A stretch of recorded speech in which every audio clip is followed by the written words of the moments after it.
Imaginez un instant que la race qu'on a tant rabaissée s'avère être celle qui est à l'origine de la science, de la médecine, de l'art, de l'astronomie et bien d'autres, comme par exemple l'écriture, c'est-à-dire le fait d'écrire, vient de là. Et le premier alphabet, ce n'est pas moi qui le dis, c'est Champollion lui-même. C'est l'alphabet hiéroglyphique. Quiconque sait comment est constitué l'alphabet hiéroglyphique sait qu'il y a un rapport direct avec l'art. Bonjour tout le monde, j'espère que vous allez bien. Bienvenue sur ma chaîne Parlons-en, la chaîne du savoir.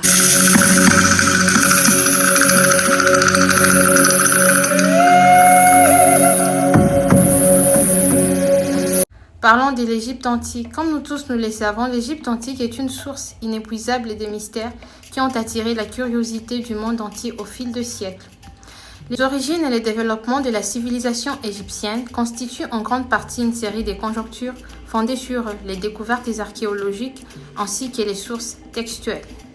Et même s'il est vrai que les savoirs scientifiques a approfondi ces hypothèses avec plus de succès, il existe encore un grand nombre de questions sans réponse. Les historiens, ils ont toujours considéré l'Égypte, si vous voulez, comme une sorte de fait à part en Afrique. On oubliait même que l'Égypte est une nation africaine. En redonnant à l'Afrique son passé, il a redonné peut-être son passé à l'humanité. Jusqu'au milieu du XXe siècle, la théorie acceptée par les égyptologues était que les Égyptiens de l'Antiquité étaient blancs.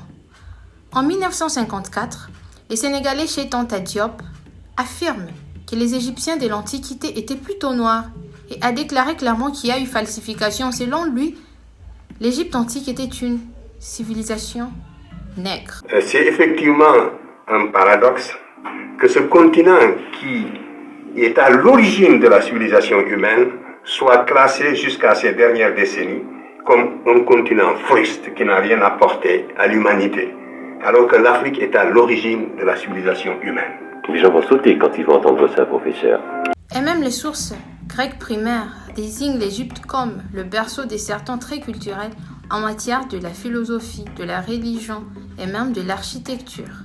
L'ancienneté chronologique de l'Égypte explique en partie la fascination qu'elle a exercée sur des auteurs comme Hérodote, Platon ou Diodore de Sicile. C'est l'Égypte qui est à l'origine de la science, de la médecine, de l'astronomie et de tous les savoirs de l'Antiquité. Les Égyptiens ont développé la coudée royale. Grâce à elle, ils ont bâti la grande pyramide ainsi que sa précision géométrique. Les Égyptiens mesuraient les temps également en associant la mathématique à l'astronomie.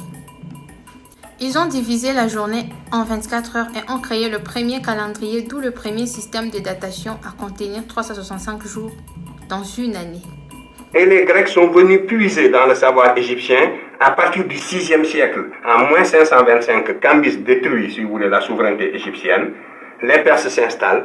Après eux, les Grecs, vers moins 332, vont s'installer. Et puis après eux, c'est l'époque hellénistique. Et après eux, les Romains. Le noir a connu une période de domination. Il a dominé le monde, c'est en fait certain, jusqu'à moins 525. Pour Juliette Smeralda, nier que les Égyptiens anciens étaient noirs, c'est nier la contribution de Noirs à la civilisation.